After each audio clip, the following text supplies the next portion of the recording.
очень вкусной еде, всяких сладостях и разностях. Так что подписывайтесь обязательно и напишите, что это для Боба. А я пошел готовить. Ну, вернее, контролировать. Всем привет! Сегодня приготовлю очень вкусные и красивые пирожки с вишней. Главной особенностью сегодняшнего рецепта будет то, что я приготовлю их намного проще и быстрее, само тесто, а визуально пирожки попробуем сделать очень красивыми и необычными. Но все равно это все просто, легко. Итак, начинаем готовить с теста. Для этого мне потребуется полкилограмма муки, 120 грамм сахара, щепотка, это 3 грамма примерно соли, 2 яйца и еще одно яйцо я буду использовать для смазки. Я не буду разделять там желток на воду, просто целое яйцо и пирожки получаются идеально. 200 миллилитров теплого молока, 10 грамм сухих дрожжей или 30 грамм живых дрожжей и также 65 грамм сливочного масла. Оно должно быть такое хорошо подтопленное. Сейчас оно замороженное, но в процессе приготовления я прямо сейчас его поставлю в микроволновую печь, чтобы немного разогреть. К теплому молоку добавляю дрожжи,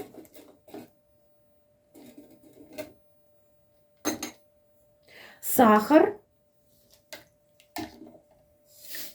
и соль. И перемешиваю, пока сахар не растворится. Ну, буквально 2 минуточки. Аккуратненько.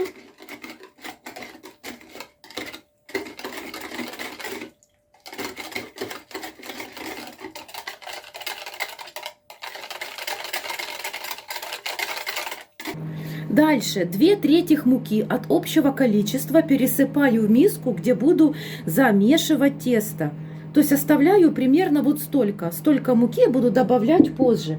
И сюда выливаю наши дрожжи. Делаю углубление.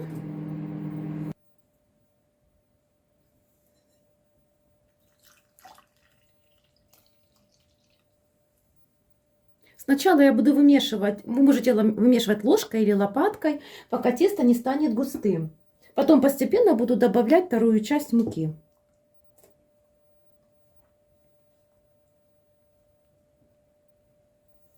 Как вы уже заметили, мы не будем делить тесто на сдобу и опару, а замешиваем вот таким способом. Поверьте, это сэкономит ваше время. То есть мы не тратим время на подхождение, чтобы подошла опара, а сразу замешиваем все. Сейчас, друзья, я добавляю половину от оставшейся муки.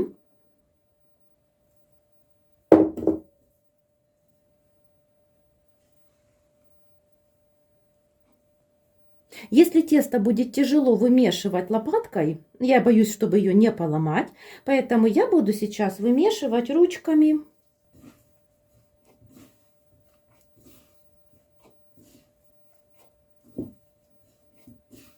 Должно получиться плотное тесто. Дальше, в середине вымешивания, я вот так вот ручкой делаю углубление и добавляю сюда 2 яйца. Продолжаю вымешивать. Также в процессе добавляю оставшуюся муку.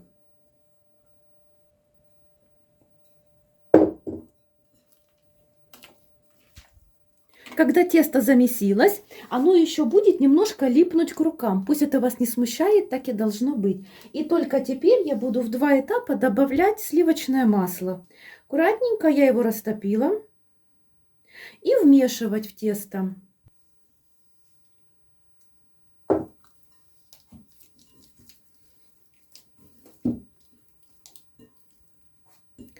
Когда все масло я вмешала в тесто, я немножечко растительного масла выливаю на стол, где я буду дальше вымешивать.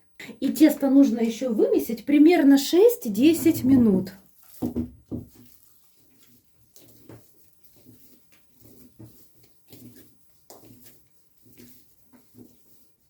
Хочу еще сказать, при необходимости можно посыпать стол мукой. Мука у всех разная, поэтому муки может быть потребоваться немножко больше, немножко меньше. Думаю, если мы посыпем стол мукой, ничего страшного с тестом не случится. Оно и так будет уже вкусное. Старайтесь не сильно забивать тесто мукой, чтобы оно не было сильно плотное. Тесто должно быть у вас получиться вот таким приятным, гладким, красивым цветом. И оно слегка липнет к рукам. Слегка. Я немножко добавила муки, когда вымешивала. Просто для удобства. Кстати, друзья, это тесто очень выгодно, удобно вымешивать, если у вас есть планетарный миксер. Насадка крюк для вымешивания теста. И вперед. Еще будет легче, красиво. Вот смотрите. Немножечко. Вот такое оно прекрасное, приятное, замечательное. Все, никакой опары, ничего. Мы экономим примерно минут 40 времени. Миску, где будет лежать и подходить тесто, смазываю растительным маслом. Также смазываю растительным маслом тесто. Накрываю тесто полотенечком. И ставлю в теплое место подходить примерно час. И как я делаю? Я включаю духовку на разогрев примерно 50-60 градусов на 2 минуты. Потом выключаю. И духовка сохраняет долго тепло. Ставлю туда свое тесто. И пока оно будет подходить, мы займемся начинкой. Пока подходит тесто, я приготовлю начинку. Для начинки мне потребуется 500 грамм замороженной вишни. К ней я добавляю 3 столовые ложки сахара. Желательно с горкой. Так, 3, даже еще чуть-чуть, 3,5 можно. Все-таки вишня, она кислинку имеет. Ставлю вишню на медленный огонь, сахар должен раствориться и она должна закипеть. Когда вишня закипит, она должна провариться примерно 2-3 минуты. А чтобы начинка не распадалась в пирожках, мы добавим к ней кукурузный крахмал. Любой я беру кукурузный крахмал и примерно 1 с горкой столовая ложка. 1 или 1,5. Ну, давайте я попробую 1. 50 миллилитров холодной воды и 1 с горкой. Можно даже, я в прошлый раз, когда готовила, начинка немножечко была жидковатая. Поэтому я еще капочку добавляю крахмала. Все. Размешиваю крахмал в воде и буду ждать, пока приготовится вишня. За это время крахмал, когда растворится, он осядет. Я потом опять перемешаю ложечкой и добавлю вишню. Вишня у меня закипела и проварилась 3 минуты. Теперь в нее, сейчас немножечко помешаю, чтобы процесс кипения успокоился. Вот мой крахмал. И добавляю сюда крахмал, вливаю, постоянно помешиваю.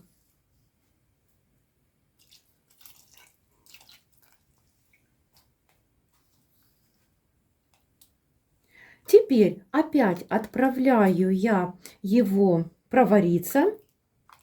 Когда крахмал загустеет, посмотрите, он уже даже густеет без проваривания.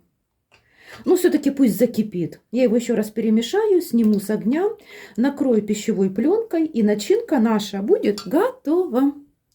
Все, друзья, у меня закипела вишня. Немножечко я ее меньше минуты проварила, потому что крахмал уже схватился. Сейчас я немножечко ее еще так помешаю, чтобы она остыла. Накрою пищевой пленкой, и она будет ждать, пока пойдет в пирожки. Итак, друзья, у меня прошел час. Посмотрите, как идеально подошло мое тесто. Тесто шикарное, идеально подошло. Все, теперь я его достаю с миски и выкладываю на стол. Что я буду делать? Я сейчас его обминаю, раскатываю жгутик и буду делить на кусочки. Кусочки будут сейчас разные. Смотрите, пирожки я хочу вам показать очень красивые, как делают. И у меня будет пирожки примерно, в общем, кусочки будут примерно 60 грамм, а несколько кусочков, которые я хочу кое-что сделать с них красивое, будут примерно 70 грамм. Поэтому вы смотрите, друзья, по себе. Делю тесто на кусочки весом примерно 65-70 грамм. Подкатываю каждый в шарик. Кстати, я хочу заметить, что тесто абсолютно не липнет к рукам и к столу. То есть я лично не добавляла ни растительного масла, ни муки. Если у вас тесто немножко липнет, конечно, можно добавить растительного масла. Я вот так вот делаю, защипываю пончиками их внизу. И вот так немножечко и ложу сюда.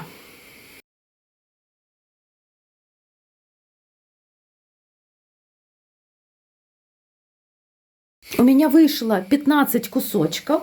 Я их накрываю пищевой пленкой, а сверху еще накрою полотенечком. И оставлю в покое, чтобы они подошли примерно 10-15 минут.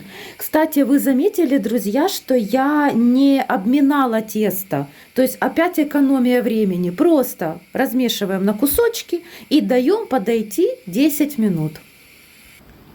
У меня прошло 10 минут. Пирожки немножко, заготовочки мои немножко подошли. Тесто немножечко стало такое мягкое, клейковина расслабилась.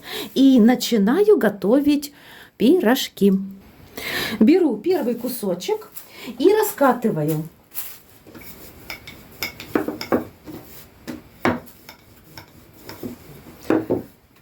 Гладкая сторона будет у меня внизу, чтобы пирожок был очень красивым.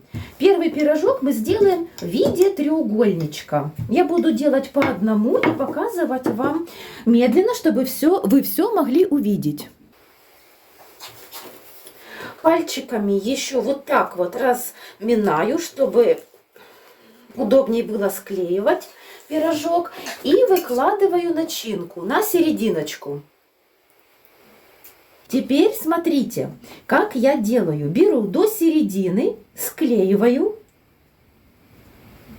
соединяю эти части. Кстати, тесто очень удобное и податливое. Дальше, смотрите, беру вот эту вторую часть, вверх поднимаю и здесь вот так вот соединяю. То есть делаю треугольничек. Далее, первую вот эту часть, где гребешочек, я вот так вот на бок складываю. Подщипываю еще раз края. И вот эти крайние немножечко вот так в серединку. И сверху вот так вот закладываю. И что у нас получается? Треугольничек. Следующий пирожок я беру кусочек весом 70 грамм. Раскатываю.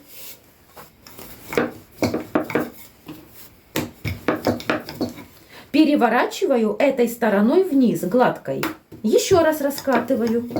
Здесь, в этом варианте, не беспокойтесь о мегаровности пирожка. Надо раскатать немножечко больше, особенно краешечки.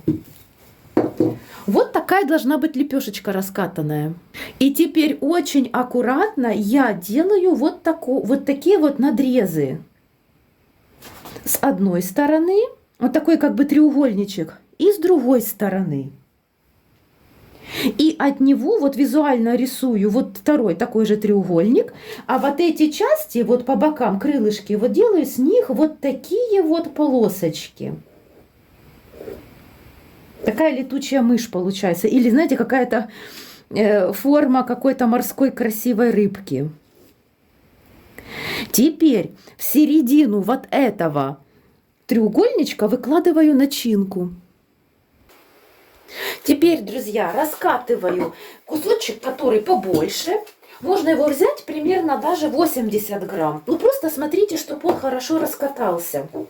И рисую на нем вот так визуально. Беру серединку визуально и от нее вот такой вот делаю типа треугольничек. Вот так вот. И дальше продумываю примерно форму такую же здесь. И эти по бокам края делаю вот такие вот полосочки шириной примерно 1 сантиметр. И с этой стороны также. Тесто очень мягкое, оно податливое, с ним идеально работать. Если вы будете делать такое тесто, вы сами убедитесь в этом. Теперь, друзья, смотрите. ложим начинку на вот эту середину, от которой идут вот эти вот полосочки. Кстати, напоминает на какую-то морскую рыбку сейчас. Выкладываю начинку, примерно 1 чайную ложку с горкой. И закрываю вот этой частью треугольника.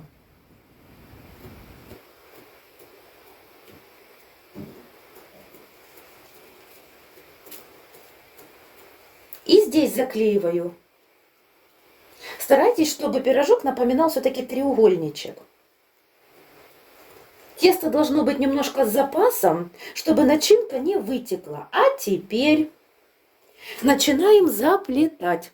Я беру первую косичку и вот так вот. Вторую сверху, крестик на крестик. И по очереди одна косичка, полосочка на вторую полосочку.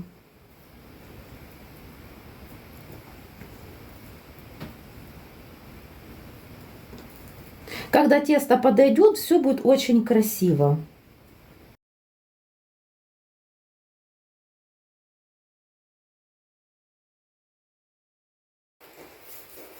Поднимаю, все проверяю. И немножечко вот так вот пальчиками как бы вовнутрь. Посмотрите, какой красивый теперь у нас получился треугольничек. Давайте теперь еще раз посмотрим. Раскатываю. Переворачиваю гладкой стороной вниз для красоты.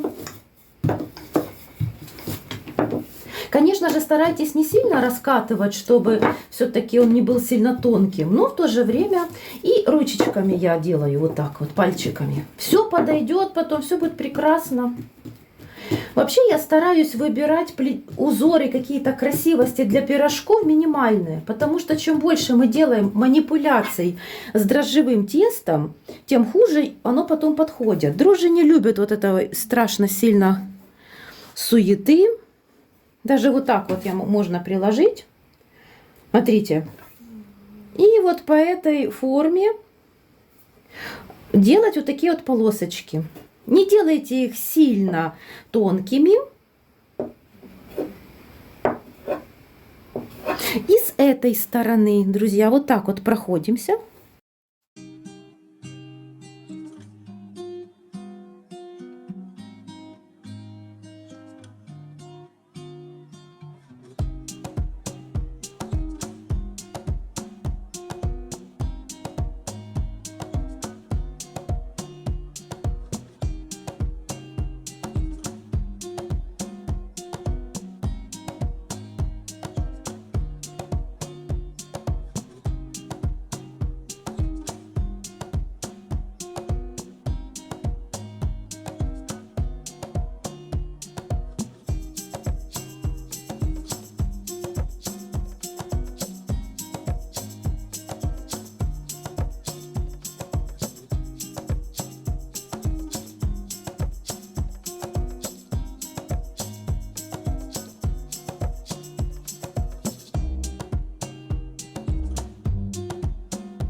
Беру ножницы и делаю такие вот аккуратненькие надрезики. Смотрите, чтобы не достала до вишенки, до начинки, и начинка не уплыла.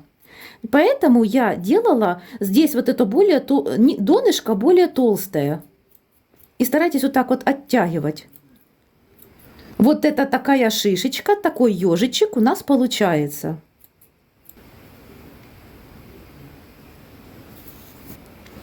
Тесто подходит прямо на глазах. Сейчас я вам, друзья, еще покажу один вариант красивого пирожка. Раскатываю, переворачиваю. И смотрите, раскатываю немножечко, как бы более длинненьким его делаю тесто.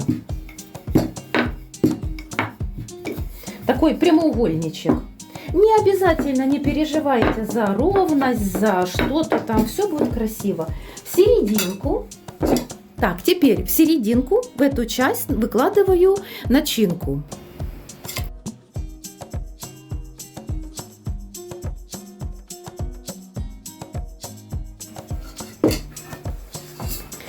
Визуально делю кусочек раскатанный пополам. И эти части вот так вот разрезаю на вот эти вот полосочки. Делаю вот такого осьминожка. Толщина где-то 1,5 сантиметра. Сантиметр-1,5 сантиметра. Далее, вот эту основную часть, где она не разрезанная, еще так пальчиками немножечко прощипываю. И складываю пополам, чтобы начинка была в серединке. Рекомендую сделать это тесто, друзья, оно идеально лепится, отлично, не надо ничего другого. И смотрите, когда я заклеила, как бы вареничек, я вот так вот прокручиваю. Получается, сейчас, получается красота. Давайте еще улучшим. Берем вот эти кончики и вот так немножечко скручиваем. Получается такой рогалик. Посмотрите. Ну как вам? Супер! Давайте еще один такой рогаличек сделаем.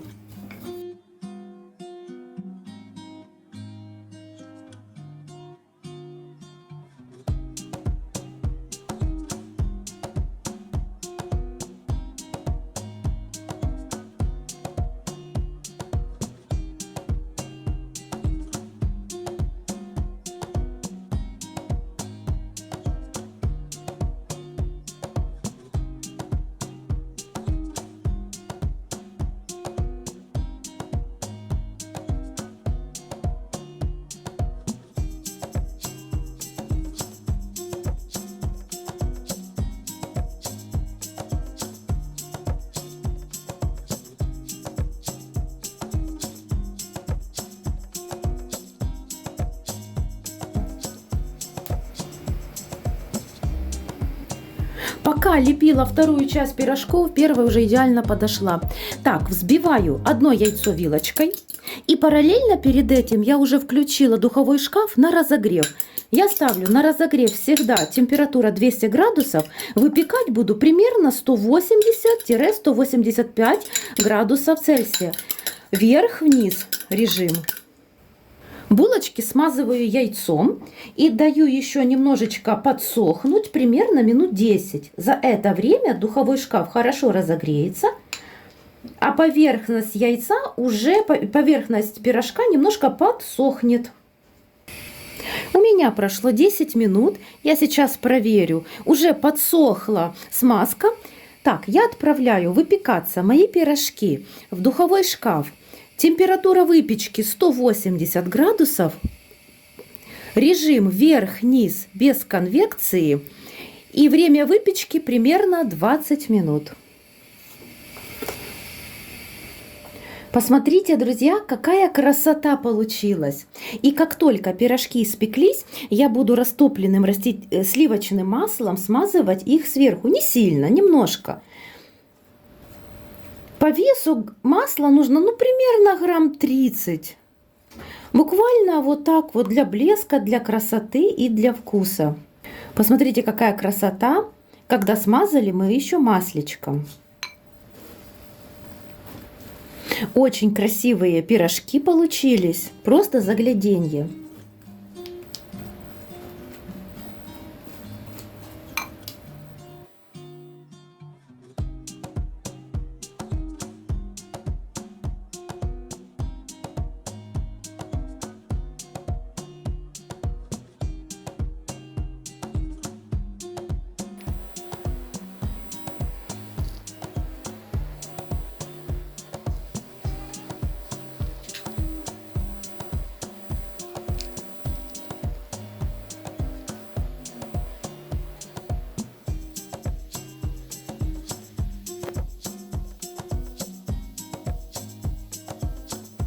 Ну что, друзья, я уже испекла свои пирожки. Посмотрите, какие они красивые. Посмотрите, какие разные варианты бывают. Можно сделать такой треугольничек, можно более красивый треугольничек.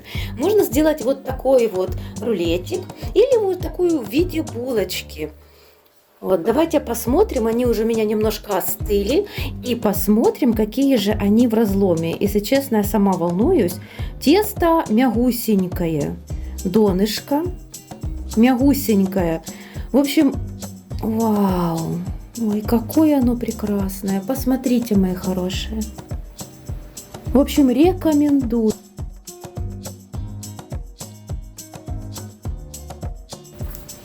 Я надеюсь, этот рецепт пирожков вам понравился.